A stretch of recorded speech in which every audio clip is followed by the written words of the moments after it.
మామ ఖైరతాబాద్ వినాయకుని చూడడానికి ప్లాన్ చేసుకుంటున్నారా? అయితే ఈ వీడియోని సేవ్ చేసుకొని మీ ఫ్రెండ్స్ అందరికీ షేర్ చేయి మామ. ఎలా వెళ్ళాలో నేను చెప్తాను. ఫస్ట్ గుర్తుపెట్టుకోవాల్సిన పాయింట్ ఏంటంటే ఓన్ వెహికల్ని అవాయిడ్ చేయండి మామ. Metro the best option. లేదంటే మీరు ట్రాఫిక్లో ఇరుక్కొని వస్తారు. నేనైతే రాయదుర్గం నుంచి స్టార్ట్ అయ్యా కాబట్టి రాయదుర్గం టు ఖైరతాబాద్ అయితే బుక్ చేసుకున్నా. మధ్యలో అమీర్పేటలో అయితే ఇంటర్చేంజ్ అవ్వాలి మామ. ఇంకా ఖైరతాబాద్ మెట్రో స్టేషన్లో మెట్రో దిగంగానే స్టేషన్ లోపల నుంచే మీకు బోర్డ్స్ అయితే కనిపిస్తాయి మామ. వే టు గణేష్ దర్శన్ అని. సో ఎటువంటి కన్ఫ్యూజన్ అయితే ఉండదు. ఇంకొక థింగ్ ఏంటంటే మెట్రో స్టేషన్ కింద నుంచే లైన్ స్టార్ట్ అవుతుంది మామ. అక్కడ నుంచి ఒక 300 to 400 మీటర్స్ దూరం అంతే. గణేష్ విగ్రహం అయితే చాలా బాగుంది మామ. దీని హైట్ వచ్చేసి 70 feet అంట. ఈ ఇయర్ 70th సెలబ్రేషన్స్ అంట ఖైరతాబాద్ లో. అంతా బానే ఉంది కానీ ఇక్కడ ప్రసాదం కోసం ఒక మినీ యుద్ధమే జరుగుతుంది మామ.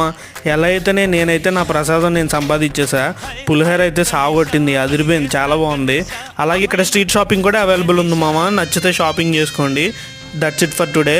వీడియో నచ్చితే లైక్, ఫాలో చేసి సబ్స్క్రైబ్ చేసుకోండి.